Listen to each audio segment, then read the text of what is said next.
बिस्मिल्लाहिर्रहमानिर्रहीम। अस्सलाम वालेकुम नादरीन, आप यूट्यूब चैनल देख रहे हैं। मैं इमरान खान हूँ। स्वाबी में भी नादरीन क्लाउड बर्स्ट हो गया है। ये हमने कभी सुना ही नहीं था कि क्लाउड बर्स्ट भी होता है और कभी इन चीज़ों के बारे में आइडिया भी नहीं था। लेकिन क्लाइमेट चेंज के साथ साथ ये चीज़ें अब पाकिस्तान में बहुत ज़्यादा हो रही हैं।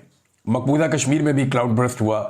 इससे पहले हम कई बहुत दूर दराज इलाकों से कभी कोई ऐसी खबर आ जाती थी लेकिन कोई इतना नुकसान नहीं होता था। लेकिन अब क्लाउड बर्स्ट होता है और देखें, एक एक बादल के ऊपर जो पानी मौजूद होता है वो बहुत बड़ी मिकदार में होता है और अचानक क्लाउड बर्स्ट होता है तो पानी बहुत तेज़ी से, जैसे कोई टैंकी फट जाती है या कोई सैलाब का बंद टूट जाता है या किसी बंद का, यानी सैलाब के लिए बंद टूट जाने का मतलब ये है जैसे कोई डैम है उसका बंद टूट जाए तो अचानक पानी निकल आता है। तो इसी तरह से जब क्लाउड बर्स्ट होता है तो पानी एकदम फैल जाता है और बहुत तेज़ी से नदी नाले भर जाते हैं। अब स्वाबी में जो क्लाउड बर्स्ट हुआ, अब तक की इतला के मुताबिक 18 अफराद जाँ बहक हुए हैं। मवेशियों का नुकसान हुआ, घरों का नुकसान हुआ, लोगों की प्रॉपर्टीज़ का, गाड़ियों का नुकसान हुआ, वो अलग से है। खैबर पख्तूनख्वा में ये वाक़यात तवातर के साथ हो रहे हैं और ये क्लाइमेट चेंज की वजह से है। पाकिस्तान को ये बात समझनी होगी। मैं कई मरतबा पहले भी ये बात कर चुका हूँ कि पाकिस्तान को जो दो बहुत बड़े मसाइल हैं उनमें पहला मसला जो है वो क्लाइमेट चेंज का है। अगर हमने अपने माहौल को ठीक ना किया तो हमारे पास रहने की जगह नहीं बचेगी। और दूसरा एक बड़ा मसला पाकिस्तान में पोलराइजेशन का है, यानी ये जो इंतहा पसंदी एक पाकिस्तान में फैल गई है वो एक बहुत बड़ा मसला है। उसे कंट्रोल करना बहुत ज़रूरी है। बाकी सारी चीज़ें जो हैं उनको आप वक्त के साथ कंट्रोल कर सकते हैं। अगर वो लंबी चलती भी रहें तो आप उनके साथ लड़ते लड़ते 5 साल में 6 साल में एस्टेब्लिशमेंट को शिकस्त देनी है, उन्हें दीवार के साथ लगाना है या उन्हें उनके असल काम में वापस भेजना है। ये अगर जल्दी नहीं भी होगा तो पाकिस्तानी बर्दाश्त कर लेंगे। लेकिन क्लाइमेट चेंज का मामला या इंतहा पसंदी का मामला, इसका हल होना बहुत ज़रूरी है और पूरी कौम की मदद चाहिए होगी। लेकिन कौम इकट्ठी होगी तो मदद करेगी ना। कौम को तो पाकिस्तान की एस्टेब्लिशमेंट ने तकसीम किया हुआ है सिर्फ अपने फ़ायदे के लिए। तो स्वाबी में एक बहुत बड़ा नुकसान हुआ। उसके अलावा कराची पूरा का पूरा ऐसा लगता है डूब गया। जो मकामी लोग हैं या जर्नलिस्ट हैं वो बता रहे हैं कि 70 मिलीमीटर बारिश हुई है वहाँ पे कराची में। और उसके बाद मनाजिर ये हैं कि हर तरफ सड़कें जो हैं वो डूब गई हैं, गाड़ियाँ डूब गई हैं, मोटरसाइकिलें बंद पड़ी हैं।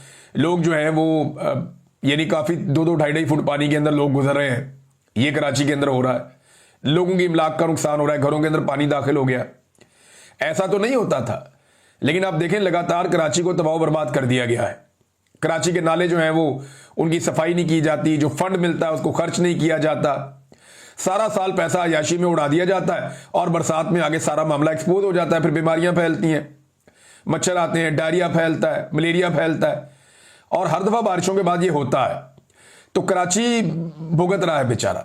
हालांकि कराची कभी भी पीपल्स पार्टी को वोट नहीं डालता लेकिन कराची भुगत रहा है। अब तो सिंध भी पीपल्स पार्टी को वोट नहीं डालता लेकिन सिंध भी भुगत रहा है। यानी जो सिंध के हारी हैं उनका पानी आसिफ अली जरदारी साहब ने मिलिट्री एस्टेब्लिशमेंट के कहने के ऊपर, जहां पे जर्नैलों के रकबे हैं रेगिस्तान में, वो वहां भिजवा दिया। यानी जहां पे पाकिस्तान के मिलिट्री जनरल्स रिटायर होते हैं तो उनको रकबे दिए जाते हैं। भावलपुर में, भावलनगर में उनको रकबे दिए जाते हैं, चोलिस्तान में। अब वो सारे इलाके जो हैं वो रेगिस्तान है।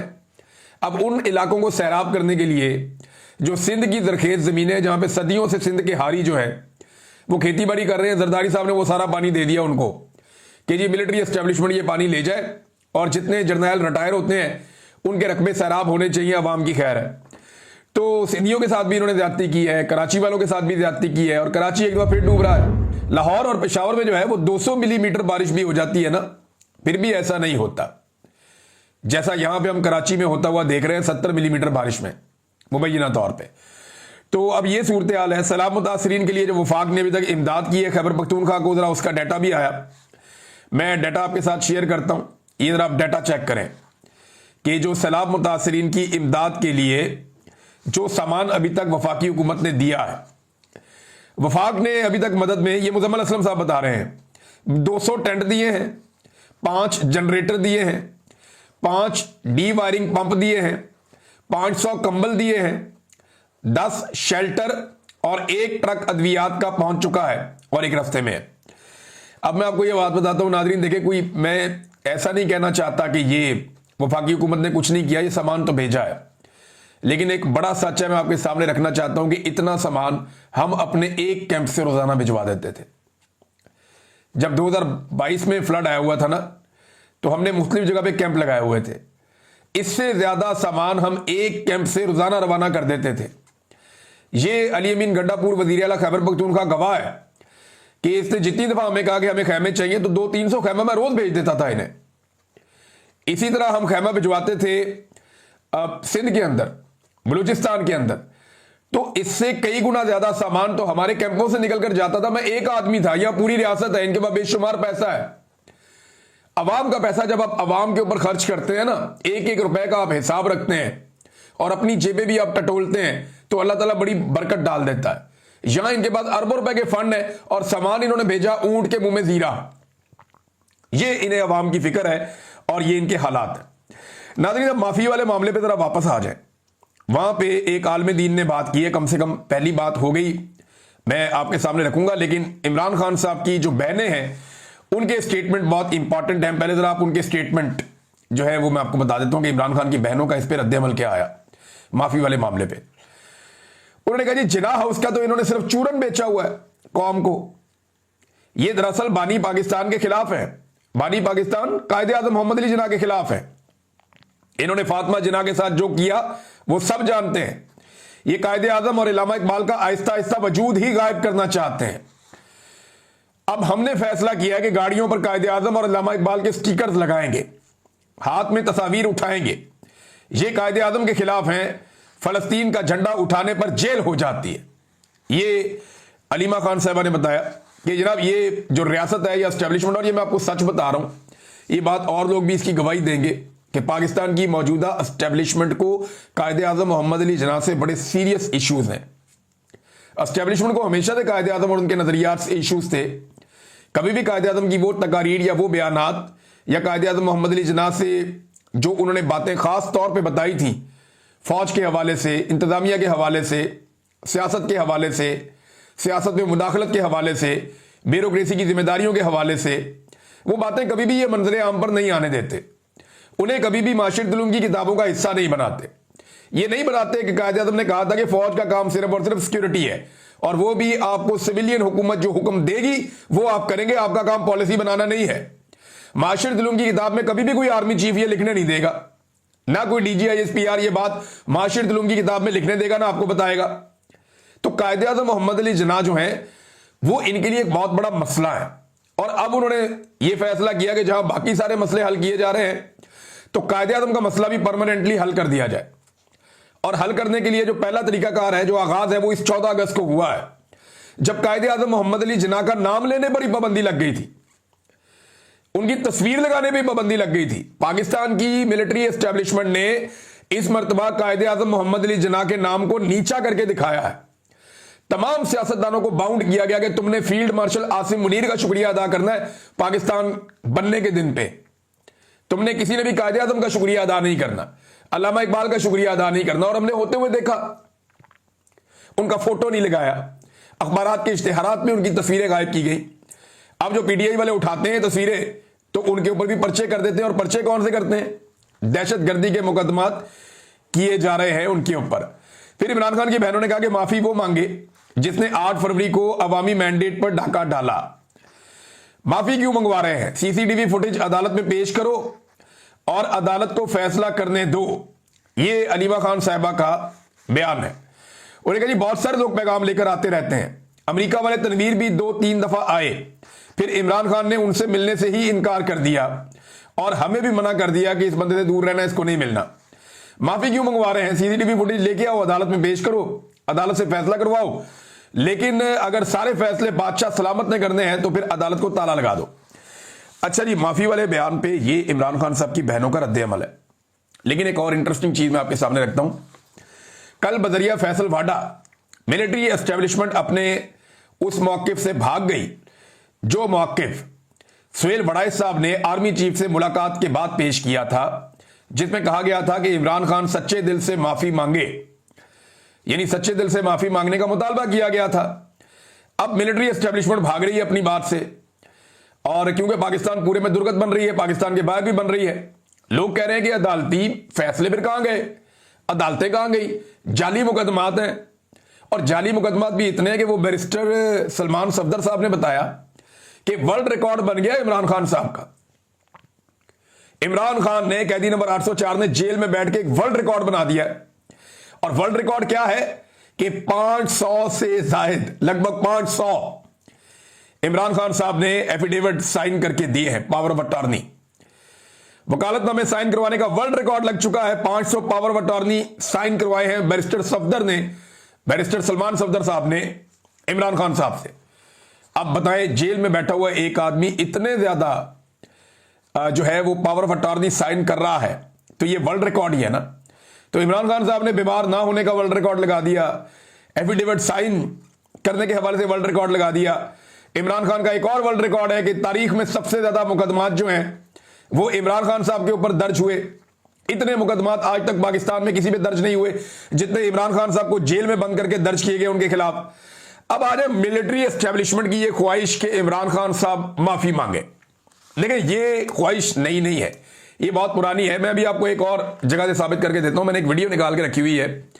7 मई 2024 को डीजी आईएसपीआर साहब ने, एक अहमद शरीफ साहब ने एक प्रेस कॉन्फ्रेंस की थी।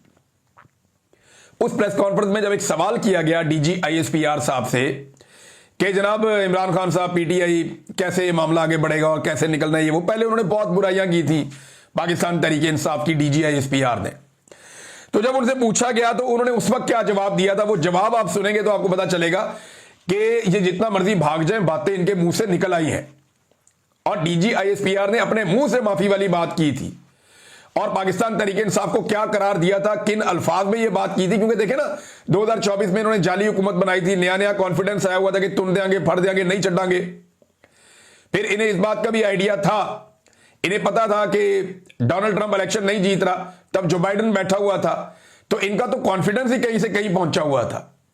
तो अब जरा आप ये देखेंगे उस वक्त डीजीआईएसपीआर ने कहा था और जो कहा था उसके ऊपर आज भाग रहे, कह रहे हैं जी हम माफी कैसे मंगवा सकते हैं, हमने माफी का कहा ही नहीं, ये तो कानूनी मामलात हैं। फैसल वाडा के जरिए से लॉन्चिंग हो रही है ना।